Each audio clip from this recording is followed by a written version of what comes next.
Hi, it's Billy Joe from Little House on the Hill Homestead, and today we're going to do a tour of Paisley's Victory Garden.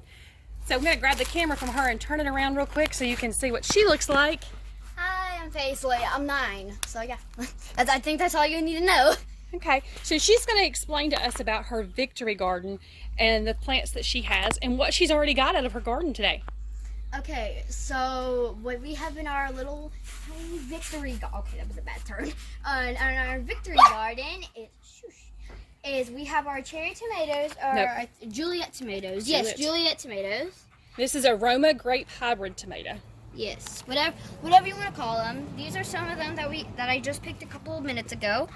This is, I think, our biggest one we have yet. So what are you going to do with those? We are going to be trying to slice these and slicing them and making them for our dinner tonight, hopefully.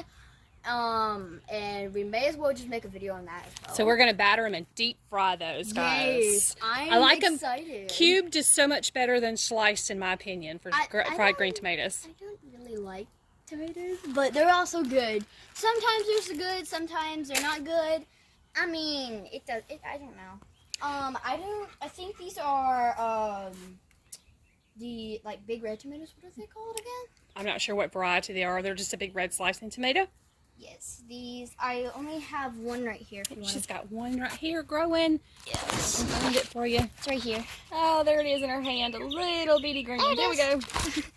And then I'm pretty sure these Yep. are the same things. There's 6 of those plants. Yes, there's 1, 2, 3, 4, 5, 6. No, there's 7. 6. 6. And then I'm also pretty sure we don't really know what these two are. We kind of got mixed up. So we have a combination of bananas and bell peppers and jalapeno peppers. And then we have one little weirdo down here on the end. So can you explain to us about the little weirdo down here on the end? So I am pretty sure that this is a heirloom tomato.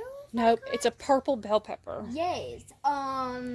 So we started these from seeds in our house, and then we brought them outside. And then one day we went to see the Talladega race, came back home. We left our dog, my dad's dog, outside. He got them all, and then we barely remember what those are. But, they were marked, but he kind of destroyed our markers, so we were trying to harden them off. Yeah, and that was the only way we could salve it. Oh no, it's not the only ones. All right, go around the corner. So we have, she has 3 rows.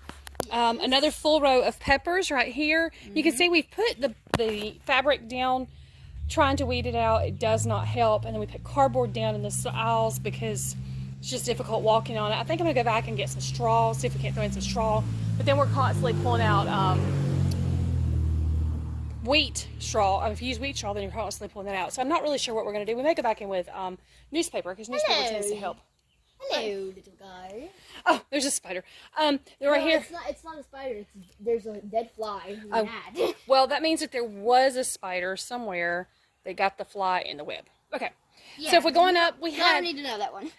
So we had 2 peppers plants that were the heirloom plants. This is another one. I have no idea what it is. And then we have 3 tomato plants that are also part of the heirloom. Now, I realized we planted them amongst our hybrids. It was not our choice to plant hybrids and the heirlooms together. Let's see if I can flip this around. It's not going to while I'm on the computer. It was not our choice to plant the hybrids and the heirlooms together. Originally, we were just going to plant heirlooms because we had started all the seeds from inside. We had started all of them inside. So that was the plan. We were going to start everything. Hence the reason we ended up building the greenhouse. We've done a tour of the greenhouse not too long ago. We'll do another one again soon. There's really nothing growing in it right now. We are going to start. Actually a couple weeks ago when we did the one in the greenhouse, actually. Yeah. About a week ago or a week or 2. So we're actually going to start some lettuce and some other things in there soon to get ready for fall planting. Because fall planting here starts usually July or August. We're the first part of June here now, so it won't be long. We'll be ready to start planting for fall. We're going to try to do some tomatoes and peppers and keep them in the greenhouse through the winter, see how long we can keep them going out there so that we'll have fresh vegetables throughout the winter. In the meantime, this is what we got going on. Oh, I was going to explain to you guys. We had talked about it before on a previous video about the Florida weave. Florida weave is an awesome little thing where you use string and post and you weave your plants through there. It didn't work. We found it really quick. Like jute twine is not ideal. We tried the nylon, and the nylon is just, you got to have so many. So we went back, and I was trying to think, what am I going to do? What am I going to do? I have extra pallets from work. I could have used pallets and built like a little fence type thing to put them up. But because the rows are so super close together, because this space is only like 10, 12 foot wide, maybe 10 foot and probably about 20 foot rows. So it was really that was not ideal. I got to thinking about it. Our friend has bamboo. This is not ideal to put in the ground, but because we're tying it, I zip tied it to the T-post.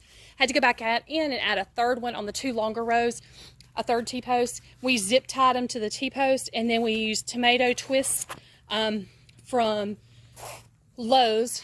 Just little green bread twister things. And we have just some regular zip ties. If y'all want to try this with the bamboo, then it's just regular it's just regular zip ties and bamboo, and then you just buy some T-post. Yes, T-post. I don't know a lot about this stuff. We just started this about a year ago, and this is year number 3 for our victory garden. Year number 3 for our victory garden, and it's something new every year, isn't it? Yes. I mean, I think it was last year. If you want to go ahead and show them right here. Right in here, we had, I think there were sweet potatoes. So we did squash. Yes. Usually squash, and we did do sweet potatoes down here. Yes, but we had sweet potatoes, and then we just sit it out here for at least like 2 hours of just digging and digging and digging, and we just found like 20 million sweet potatoes, because some of these little bags right here, what we have, of these, we probably could have filled at least like 10 to 20 of these up. I think we ended up with about 25 pounds of sweet potatoes out of 6 Beauregard potato plants. Yes. So we're about to start some slips in the greenhouse. That's one of the things we are going to start, just some slips that are starting to sprout in the house. Because we are in northeast Alabama.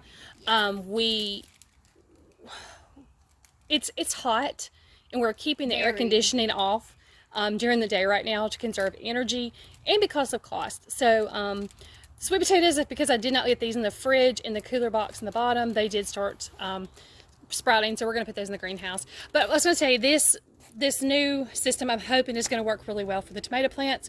And if you also want to know what these, I think they're called tomato ties. This is what they look like. Where did you buy these from? At Lowe's. We bought these at Lowe's. You heard the woman. So we'll put a link for them in the bottom in the description of the video. But right now we're going to sign off. Paisley, you want to tell them anything? Not that I know Like of. and subscribe. And also, if y'all could please like and subscribe, it would be a very big thing for us, because Trying to grow this channel, aren't we? Yes, we are trying, because there's a bunch of channels my mom watches, and I'm pretty sure she just looks up to them, and I also do kind of. We do, and we want to encourage and show that you can grow vegetables and animals on a small space. We live on less than a quarter of an acre lot, and this is not ideal for for large scale farming, but it is enough to put up for us. So for the winter, and to save enough for a couple of years. Actually, I think we put up a lot of jalapenos last year. We did. So I'm sure we'll have a lot again this year. We have stuff back from like 2015, I think, right? We did. We opened some green beans not too long ago. We opened, my mom, back when I wasn't even born yet, I think. Not that far back. No, I was born in 2012, y'all, okay. But like, years ago, my mom canned stuff, and if you learn how to do it the right way, then you can easily get by with at least like 5 years of doing stuff. She just water canned, I think is what they're called. No, I do water bath can. Oh, yes. No, egg glass eggs. Yes, egg glassing. And she told me that those will last for at least 2 years. On your counter. Yes. It's like one of those like cartons of milk that you buy. Like, they aren't in the fridge, and then you can, and when you open it, then like it doesn't last for a long time, but when it's not open, then it lasts for a long time. It's something similar to that. I remember hearing stuff about that. But it's like one of those things. So, yeah. All right, guys. Well, it's been a pleasure having you here today. And make sure you like and subscribe to our videos. Thanks, and have a good evening. Bye. Bye.